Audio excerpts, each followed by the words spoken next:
जय श्री राधे सभी को।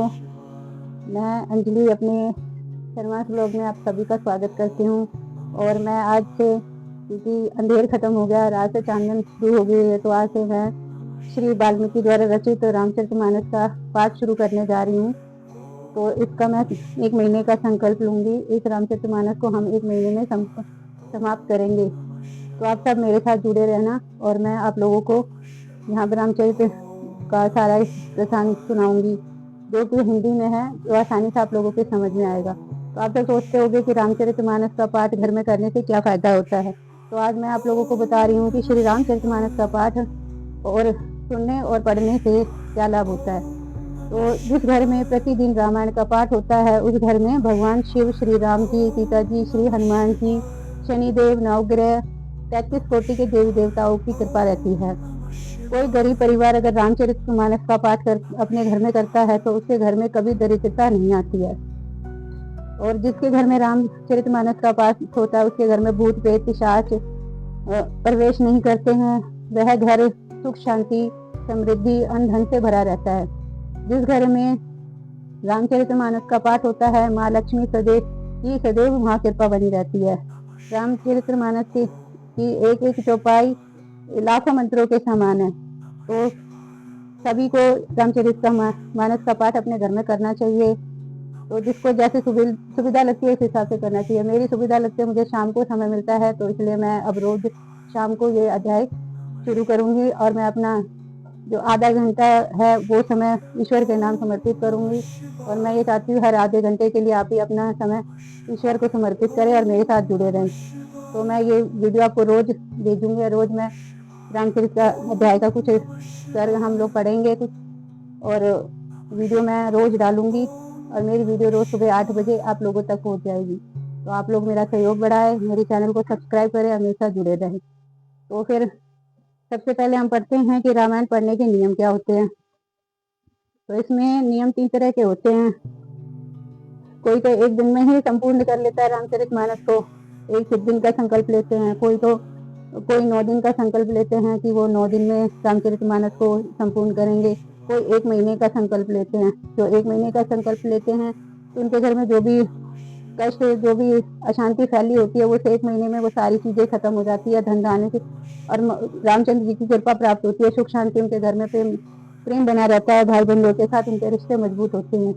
तो फिर आइए आज से हम रामचरितमानस पढ़ने का संकल्प ले और रामचंद्र भगवान से आशीर्वाद ले, बालाजी महाराज और श्याम बाबा की कृपा प्राप्त करें। तो चलो सबसे पहले हम ये जो वाल्मीकि द्वारा रचित रामायण, ये आज की नहीं है, बहुत ही पुरानी है। जो मेरे हस्बैंड है उनके दादाजी की ये पुस्तक है। कम से कम 90 साल पुरानी है पुस्तक है। पहले वो पढ़ा करते थे और मेरा भाग्य है कि ये पढ़ने का मौका मुझे मिला, ये पुस्तक मेरे पास आई और मैं आप सबको ये प्रसंग सुनाने वाली हूँ। तो मैं भगवान की कृपा और अपने पितरों का आशीर्वाद समझती हूँ जिन्होंने मुझे ये मौका दिया। तो चलिए पहले संकल्प लेते हैं हम रामचरितमानस के पुष्प चढ़ा के, थोड़ा अक्षर चढ़ा के और थोड़ा जल के चिट्टे लगा के, और ये संकल्प लेते हैं कि प्रभु मैं अंजलि आपका ये अध्याय शुरू करने जा रही हूँ और 1 महीने में संपन्न करने का मैंने संकल्प लिया है, वो आप मेरी पूरी कराना। कोई भी रुकावट ना आए और निर्विघ्न मेरा ये संकल्प पूरा हो। जय श्री राम। तो पहले गणेश जी का वंदन करते हैं, छोटी सी गणेश वंदना करके उसके बाद हम रामायण का ये पाठ श्लोक शुरू करेंगे। मेरे लाडले गणेश प्यारे प्यारे, बोले बाबा जी की आंखों के तारे। ओ मेरे लाडले गणेश प्यारे प्यारे, बोले बाबा जी की आंखों के तारे। प्रभु सदा बीच में आ जाना, आ जाना। ओ मेरे लाडले गणेश प्यारे प्यारे, भोले बाबा जी की आंखों के तारे। जय श्री गणेश। सभी 33 कोटि के देवी देवता हो और मेरा ये संकल्प पूरा करने में मेरी मदद करो। जय श्री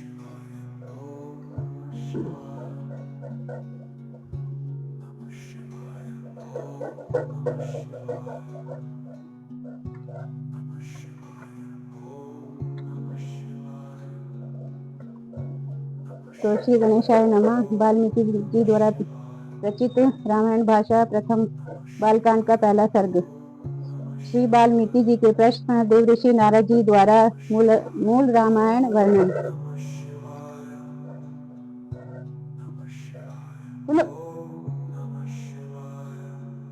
आदि कवि महर्षि वाल्मीकि जी अपने समाधि आदि तपोस्थान से अलौकिक कवित्व शक्ति प्राप्त कर चुके और जब इस प्रकार उन्हें अनन्य पुराण समूह की प्राप्ति हो गई, तब वह किसी एक सर्वोत्कृष्ट विषय का वर्णन करने की इच्छा करने लगे। इस पर भगवान विष्णु ने प्रसन्न होकर देवऋषि नारद जी को वाल्मीकि जी के पास भेजा। जब नारद जी वाल्मीकि जी के पास आ गए, तब महर्षि ने आतिथ्य क्रिया कर आसन दे उन्हें बिठाया और स्वयं भी उनके समीप बैठ गए। कुछ काल तक परस्पर संभाषण करते रहे। तदंतर तप स्वास्थ्य अध्याय तत्पर वेदज्ञ पुरुषों में श्रेष्ठ और मुनियों में उत्तम श्री नारद जी से तपस्वी ऋषि वाल्मीकि जी ने पूछा, हे मुनि, इस समय संसार में गुणवान, वीर्यवान, धर्मज्ञ, सत्यवक्ता, दृढ़वर्ती, सुंदर, चरित्रवान, सब प्राणियों का हितैषी, विद्वान एवं सब शास्त्रों का जानने वाला, सर्व कार्य समर्थ, एक ही प्रिय दर्शन, आत्मज्ञ, क्रोध को जीतने वाला, कांतिमान और असूया रहित अर्थात किसी की निंदा न करने वाला ऐसा कौन पुरुष है जिसके रणगण में क्रोध करने पर देवता भी भयभीत हो जाते हैं। हे महर्षि, इसके सुनने की कुतूहल पूर्वक मेरी बड़ी इच्छा है। आप इस प्रकार के नर को जानने में समर्थ है। तब वाल्मीकि जी के इस वचन को सुनकर त्रिलोक जाता नारद मुनि उन्हें संबोधित कर कहा, सुनिए। फिर अपने मुख को उनकी ओर करके संतुष्ट हो इस प्रकार कहने लगे, हे मुनि, आपने जिन बहुत दुर्लभ गुणों का कीर्तन किया है, उन गुणों से युक्त नर को मैं विचार करता हूँ। सुनिए। देववस्वत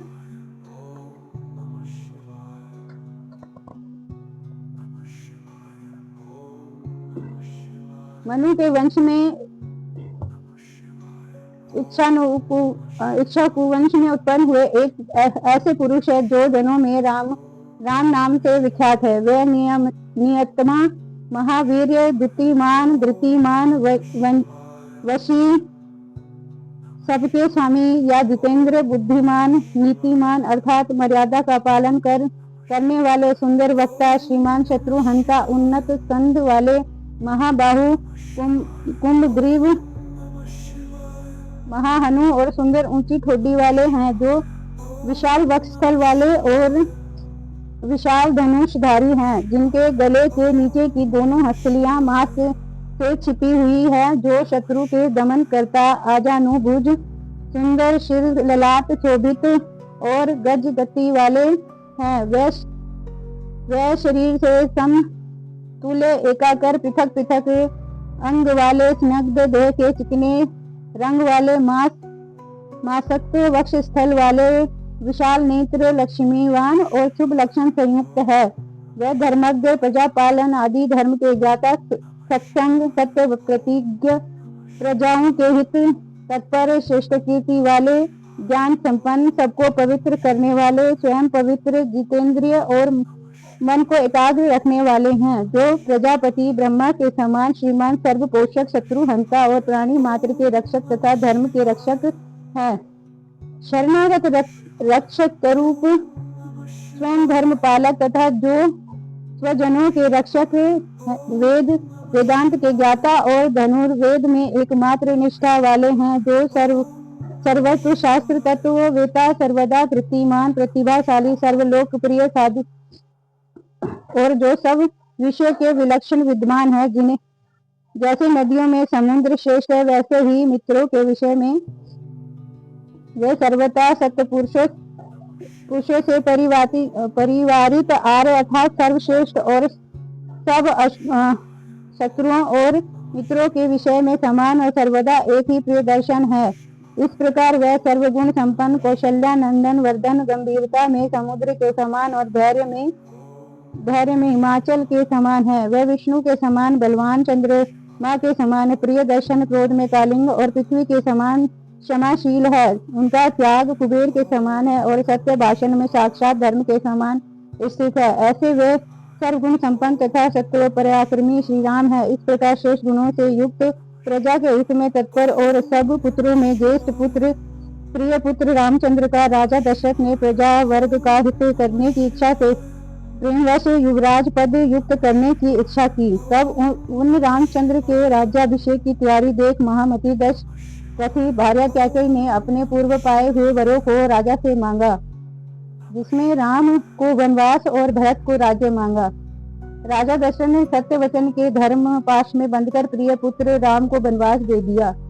वीर रामचंद्र कैकेयी का प्रिय करने के लिए पिता की आज्ञा से वन को चले। तब सुमित्रा नंदन वर्धन विनयशीला लक्ष्मण, जो अपने बड़े भाई राम को बहुत ही प्रिय थे, उनसे न रहा गया और अपने बंधुत्व का परिचय देते हुए स्नेहवश वन को जाने वाले अपने भाई के पीछे चले।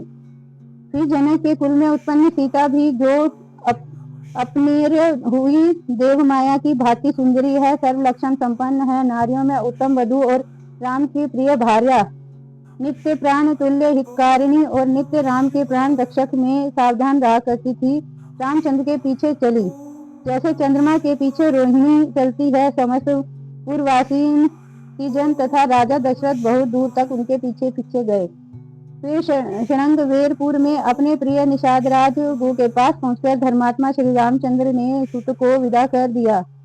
फिर लक्ष्मण, सीता और गु सहित रामचंद्र बहुत ही जलवाली नदी गंगा को उतरकर सबके सहित एक वन से दूसरे वन में जाकर पश्चात भारद्वाज जी से मिलकर उनकी आज्ञा ले चित्रकूट चले गए, जहाँ रमणीक प्रशंशाला की कुटी बनाकर तीनों व्यक्ति वन में विचरने लगे। कितने ही काल तक देवताओं और गंधर्वों के समान प्रकाशित रामचंद्र वहां सुखपूर्वक वास करने लगे। जब रामचंद्र चित्रकूट पर विराजमान हुए, तब पुत्र शोक से व्याकुल राजा दशरथ पुत्र उद्देश्य से हाँ पुत्र इस प्रकार विलाप करते हुए स्वर्गगामी हुए।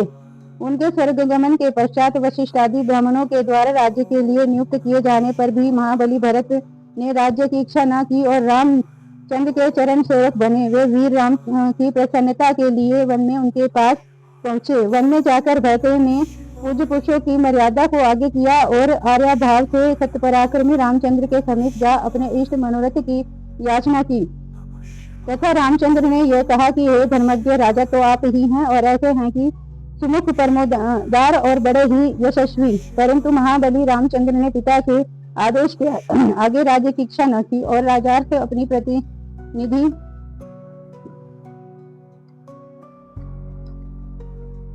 रूप पादुका भरत को देकर उन्हें बारंबार आग्रह करके लौटा दिया। भरत अपने मनोरथों को न पाकर रामचंद्र की दोनों पादुका ले उसकी नित्य सेवा करते हुए रामचंद्र आगमन की आशा से नंदीग्राम में राज्य करने लगे। भरत के चले जाने पर सत्संग जितेंद्र श्रीमान रामचंद्र चित्रकूट में नगर निवासियों का आना जाना देखकर सावधान हो करणायन में प्रवेश किया। उस महावन में पहुंचकर कमलोलोचन श्री रामचंद्र ने विराध नामक राक्षसों को मारकर सरभंग मुनि का दर्शन किया। फिर सुतीक्ष्ण और अगस्त तथा अगस्त मुनि के भ्राता के दर्शन किए और अगस्त मुनि के वचनों से परम प्रसन्न हो इंद्रधनुष खंड और अश्ववाहन वाले दो तुक्षिणों को बड़े ही प्रेम से ग्रहण कर उस वन के वनचारी जीवों के साथ निवास किया। एक दिन उस वन में समीप के कंबंधकारी असुर तथा खरदूषण आदि राक्षसों के वध के लिए बहुत से ऋषि रामचंद्र जी के पास आए। तब उस समय रामचंद्र ने वन में उस ऋषियों से उन राक्षसों के वध की प्रतिज्ञा की। राम ने उन अग्नि के समान दे दी पुण्यान दंड कारणमय वासी ऋषियों को युद्ध में राक्षसों को मारने का वचन दिया। युद्ध में राक्षसों के वध की प्रतिज्ञा की। उसी दंड कारण्यम में वास करते हुए उन रामचंद्र ने जन्म स्थान में वास करने वाली कामरूपिणी सुपर्णखा नामक राक्षसी के नाक कान छेद कर उसे विरूप कर दिया। सुपर्णखा को विरूप करने के पश्चात जब उसके वाक्यों से सब राक्षस युक्त को उद्धत हुए, तब खर त्रिशिरा और दूषण नामक राक्षसों का उनके सब असुरों सहित युद्ध में रामचंद्र ने संहार किया। इस प्रकार उस वन में निवास करने वाले 14 सहस्त्र राक्षस मारे गए। तत्पश्चात खरदूषण आदि बंधुजनों का वध सुनकर रावण क्रोध से मूर्छित हो गया। उसने मारीच नामक राक्षस से सहायता मांगी मारीच ने इस प्रकार बहुत बार मना किया कि हे रावण, बलवान रामचंद्र के साथ तुम्हें विरोध करना उचित नहीं। तथापि काल प्रेरित रावण मारीच के वाक्यों का निरादर कर उसे साथ ले रामचंद्र के आश्रम पर गया और जब उसकी पर्ण कुटी के निकट पहुंचा तब उस मायावी ने अपना स्वर्ण का रूप कर लिया, कनक मृग बन गया। फिर तो उन दोनों ने पुत्रों को दूर ले जाकर अपने प्राण त्याग कर दिए। तब अवसर पाकर रावण ने सीता को साथ ले अपना मार्ग पकड़ा। मार्ग में सीता का रुदन सुन जटायु ने रोका। रावण ने जटायु नामक गिद्ध को मारकर राम की भार्या का हरण कर लिया। जब मारीच को मार लक्ष्मण सहित रामचंद्र पर्णशाला पर लौटे तो वहां सीता को न देखकर बहुत ढूंढने लगे। कुछ आने जाने पर मार्ग में मारे हुए गिद्ध को देखा और रावण द्वारा मैथिली का हरण सुनकर इंद्रियों से व्याकुल और शोक संतप्त हो राघव विलाप करने लगे। उसी शोक में उन्होंने जटायु का दाह किया। फिर वन में सीता को खोजते हुए उन्होंने बहुत से राक्षसों को भी देखा और एक विकराल रूप गोरदर्शन जो गंबंध नामक राक्षस पर उनकी दृष्टि पड़ी तो उसे भी मारकर उस महाबाहु रामचंद्र ने उसका भी दाह किया। तब स्वर्ग जाते हुए सुकंबंध ने यह कहा कि हे राघव, आप धर्म निपुण शमणी अर्थात परिव्राजक रूप चतुर्थ आश्रम को प्राप्त धर्मचारिणी सबरी के आश्रम पर जाइए जो यहाँ से थोड़ी ही दूर है। तब महातेजस्वी शत्रु नाशक रामचंद्र सबरी के आश्रम पर गए। सबरी ने उसकी पूजा की। फिर दशरथ रामचंद्र वहां से पंपासर को गए। वहां उनकी हनुमान नामक वानर से भेंट हुई।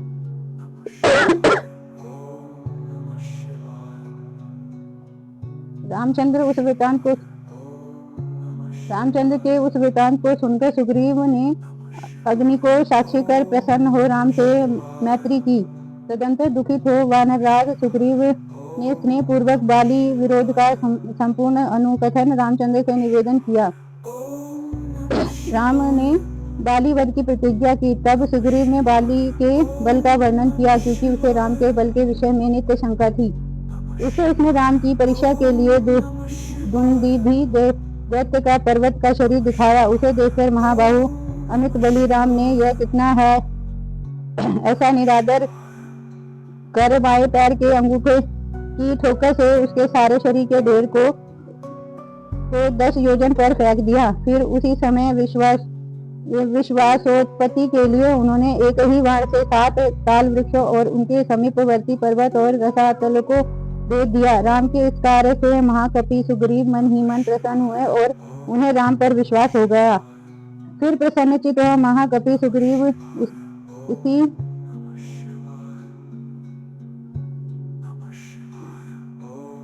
उसी समय उनके साथ किष्किंधा गुहा को गमन किए। वहां पहुंचकर सुवर्ण के समान पिंडल वर्ण वाले श्रेष्ठ सुग्रीव ने गर्जना की। तब उस नाद को सुनकर कपीश्वर बाली घर से निकल बाहर की ओर चला। उस समय मना करती हुई तारा को समझाकर उसने सुग्रीव से आकर युद्ध किया।